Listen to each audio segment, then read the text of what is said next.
Hello everyone. तो आज मैं आपको बताऊंगा कि प्रेजेंट परफेक्ट कंटिन्यूअस टेंस के वाक्यों का अंग्रेजी में अनुवाद कैसे करते हैं। प्रेजेंट परफेक्ट कंटिन्यूअस टेंस के वाक्यों का अंग्रेजी में अनुवाद कैसे करते हैं, इस चीज़ को आज मैं आपके सामने बारीकी से रखूंगा। और अभी तक अगर आपने हमारे चैनल को सब्सक्राइब नहीं किया है तो चैनल को सब्सक्राइब कर लें।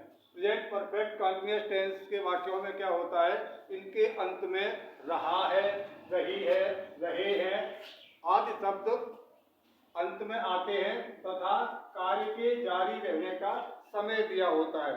अर्थात कोई कार्य निश्चित अथवा अनिश्चित समय से जारी रहना दर्शाया जाता है। किसमें? प्रेजेंट परफेक्ट कंटिन्यूअस टेंस में।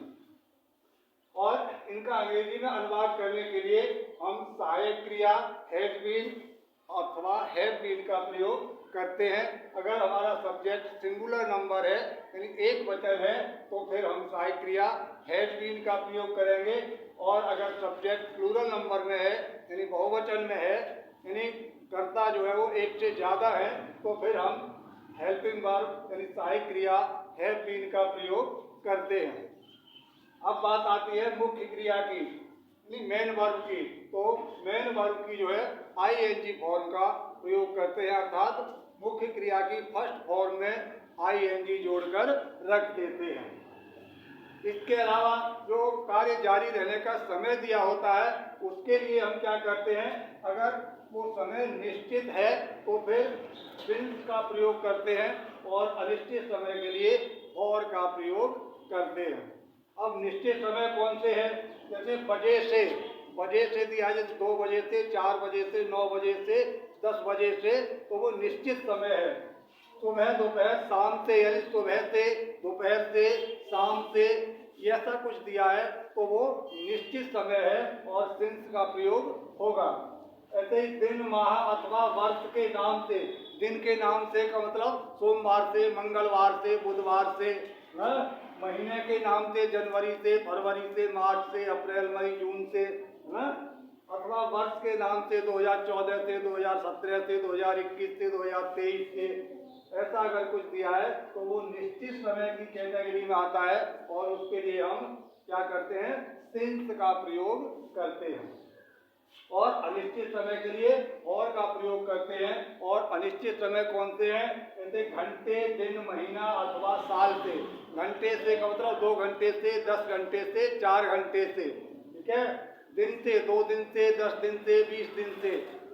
महीना 2 महीने से, 10 महीने से, 6 महीने से, अथवा साल से 2 साल से, 4 साल से, 10 साल से, ऐसा कुछ दिया है तो वो अनिश्चित समय है। और अनिश्चित समय के लिए हम जो है वो और का प्रयोग करते हैं। तो इस प्रकार हमने देखा कि जिन वाक्यों के अंत में रहा है, रही है, रहे हैं प्लस कार्य जारी रहने का समय दिया होता है, उन वाक्य का अंग्रेजी में अनुवाद करने के लिए कर्ता एक वचन के साथ सहायक क्रिया हैज बीन, बहुवचन के साथ हैव बीन और मुख्य क्रिया की आईएनजी फॉर्म का प्रयोग करते हैं। और निश्चित समय के लिए सिंस और अनिश्चित समय के लिए और का प्रयोग करते हुए वाक्य का हम अंग्रेजी में अनुवाद कर देते हैं। तो आइए अब देखते हैं कुछ एग्जाम्पल। जैसे माली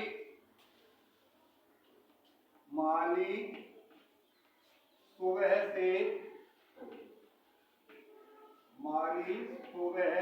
से फूल तोड़ रहा है। फूल तोड़ रहा है। माली सुबह से फूल तोड़ रहा है। रहा है आ गया अंत में और समय भी आ गया सुबह से। तो हमारा वाक्य हो गया प्रेजेंट परफेक्ट कंटिन्यूअस टेंस का। और प्रेजेंट परफेक्ट कंटिन्यूअस का एक ऐसा सेंटेंस है, एफर्मेटिव सेंटेंस है। कैसा है? एफर्मेटिव सेंटेंस है। और इसका अंग्रेजी में अनुवाद करने के लिए हम क्या करेंगे, सबसे पहले सब्जेक्ट, फिर हेल्पिंग वर्ब, फिर वर्ब की आईएनजी फॉर्म, उसके बाद ऑब्जेक्ट, उसके बाद सिंस अथवा फॉर। सिंस अथवा फॉर, निश्चित समय के लिए सिंस और अनिश्चित समय के लिए फॉर। और लास्ट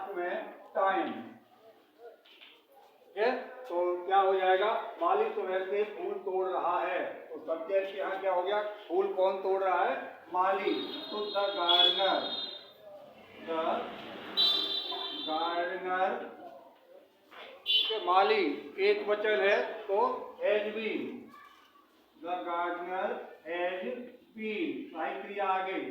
ठीक है, अब वर्ब की आईएनजी फॉर्म क्या कर रहा है, तोड़ रहा है। फूल तोड़ने को बोलते हैं प्लक, और प्लक में आईएनजी जोड़ देंगे तो हो जाएगी plucking, has been plucking, the gardener has been plucking. माली तोड़ रहा है, क्या तोड़ रहा है, फूल। तो फूल हो गया यहाँ object, the flower, plucking the flowers. अब कब से तोड़ रहा है, सुबह से। सुबह दोपहर शाम से ये सब निश्चित समय होता है, तो निश्चित समय के लिए सिंस, और सुबह तो morning, since morning. The gardener has been plucking the flowers since morning. ऐसे ही अगर वाक्य नेगेटिव हो जाए तो फिर क्या करेंगे, जैसे किसान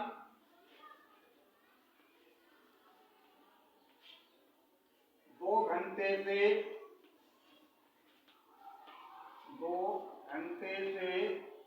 खेत नहीं जोत रहा है, खेत नहीं जोत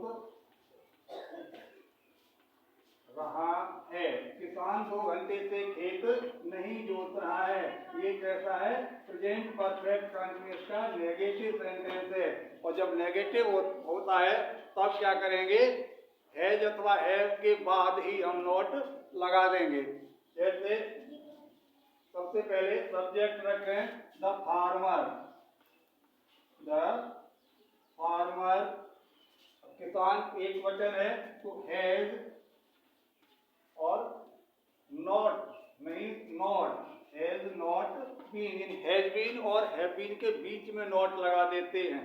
ठीक है, कब, नेगेटिव होने पर। The farmer has not been, not been. अब मेन वर्ब क्या है, फ्लो, फ्लो से फ्लोइंग, और ऑब्जेक्ट क्या है, the field. The farmer has not been flowing the field. किसान खेत नहीं जोत रहा है, कब से नहीं जोत रहा है, 2 घंटे से। 2 घंटे अनिश्चित है तो फॉर, अनिश्चित समय के लिए फॉर, और 2 और घंटे को hour, for 2 hour. The farmer has not been plucking the flower for 2 hour. ऐसे ही अगर वाक्य हमारा इंटेरोगेटिव होता है तब फिर क्या करते हैं, जैसे क्या वे 4 घंटे से, क्या वे 4 घंटे से क्रिकेट खेल रहे हैं, खेल रहे हैं, क्या वे 4 घंटे से क्रिकेट खेल रहे हैं। ये हमारा वाक्य है इंटेरोगेटिव का। ठीक है, रहा है, रही है, रहे हैं, और समय भी दिया है तो प्रेजेंट परफेक्ट कंटीन्यूअस का। क्या वे 4 घंटे से क्रिकेट खेल रहे हैं। क्वेश्चन बॉडी जब वाक्य में सबसे पहले आता है तो उस शब्द की अंग्रेजी नहीं लगाते हैं, ऐसा पहले भी बताया जा चुका है, बल्कि क्या करते हैं, कर्ता के वचन के अनुसार सहायक क्रिया को पहले रख देते हैं। तो कर्ता यहाँ कौन है, वे हैं, तो वे बहुवचन है, बहुवचन के साथ सहायक क्रिया आएगी है, और उसके बाद सब्जेक्ट दे, यानी नेगेटिव में हैज बीन और हैव बीन के बीच में नॉट को रख देते हैं, और इंटेरोगेटिव में हैज बीन और हैव बीन के बीच में सब्जेक्ट को रख देते हैं, कर्ता को रख देते हैं। तो have they been, have they been. उसके बाद वर्ब की आईएनजी फॉर्म, वर्ब क्या है, खेलना, खेलने को क्या बोलते हैं, play, have they been play, और आईएनजी जोड़ देंगे तो playing, have they been playing, क्या वे खेल रहे हैं। उसके बाद ऑब्जेक्ट आएगा, ऑब्जेक्ट क्या है, the cricket, have they been playing the cricket, क्या वे क्रिकेट खेल रहे हैं। अब बारी आती है समय की, और यहाँ समय कौन कौन सा है, 4 घंटे। 4 घंटे जो है वो अनिश्चित समय है ना, तो अनिश्चित समय के लिए 4 और 4 को 4 घंटे, आवर, और 4 आवर और क्वेश्चन मार्क, ठीक है। और ऐसे ही अगर इंटेरोगेटिव वर्ड वाक्य के बीच में आता है तो फिर उसका अनुवाद कैसे करेंगे, जैसे मास्टर साहब, मास्टर साहब एक सप्ताह से, मास्टर साहब एक सप्ताह से अंग्रेजी क्यों नहीं पढ़ा रहे हैं, क्यों नहीं पढ़ा रहे हैं। मास्टर साहब एक सप्ताह से अंग्रेजी क्यों नहीं पढ़ा रहे हैं। क्यों बीच में आ गया तो फिर क्या करते हैं, क्वेश्चन वर्ड अगर वाक्य के बीच में होता है हिंदी में तो फिर उसकी अंग्रेजी हम सबसे पहले रख देते हैं। तो क्यों, क्यों को बोलेंगे वाई। वाई के बाद सहायक क्रिया कर्ता के वचन के अनुसार, कर्ता कौन है, मास्टर साहब, एक वचन है तो हैज। बताया इंटेरोगेटिव में सब्जेक्ट को जो है हैज बीन और हैव बीन के बीच में रख देते हैं। तो आई हैज और सब्जेक्ट कौन है यहाँ, मास्टर साहब, कर्ता कौन है, मास्टर साहब यानी the teacher. Why has the teacher. अब इंटेरोगेटिव के साथ साथ नेगेटिव भी है, तो नहीं की भी अंग्रेजी हम यहीं रख देंगे सब्जेक्ट के साथ ही। Why has the teacher not, और उसके बाद बीन लगाएंगे, नॉट बीन। अब मुख्य क्रिया, मुख्य क्रिया क्या है, पढ़ाना, पढ़ाने को बोलते टीच, टीच, और टीच में आईएनजी जोड़ देंगे तो teaching. Why has the teacher not been teaching, क्या नहीं पढ़ा रहे हैं, English. Why has teacher not been teaching English. English जो है वो हमारा ऑब्जेक्ट हो गया। कब से नहीं पढ़ा रहे हैं, एक सप्ताह से, यानी गिनती होती है दिन की, सप्ताह की, महीना की, वर्षों की, तो वो अनिश्चित समय होता है, तो अनिश्चित समय के लिए आता है और कब से, एक सप्ताह से, और 1 वीक, और 1 वीक और क्वेश्चन मार्क। इस प्रकार जो है हम प्रेजेंट परफेक्ट कंटीन्यूअस टेंस के वाक्यों का अंग्रेजी में अनुवाद कर देते हैं। यहाँ एक चीज ध्यान रखनी है, रहा है, रही है, रहे हैं, प्रेजेंट परफेक्ट कंटीन्यूअस टेंस में भी आता है और प्रेजेंट कंटीन्यूअस टेंस में भी आता है, लेकिन इनमें अंतर क्या है कि प्रेजेंट कंटीन्यूअस टेंस में कार्य जारी रहने का कोई समय नहीं दिया होता है और प्रेजेंट परफेक्ट कंटीन्यूअस में समय दिया होता है। ठीक है, अगर समय दिया है तो फिर हम सहायक क्रिया हैव बीन का प्रयोग करके आईएनजी फॉर्म का प्रयोग करते हैं। समय नहीं दिया है तो इज एम आर का प्रयोग करके मुख्य क्रिया की फर्स्ट फॉर्म में आईएनजी जोड़ के रखते हैं। ठीक है, तो ये है प्रेजेंट कंटीन्यूअस और प्रेजेंट परफेक्ट कंटीन्यूअस टेंस में अंतर। उम्मीद करता हूँ वीडियो समझ में आया होगा। समझ में आया हो तो लाइक, शेयर और सब्सक्राइब करें। आज के लिए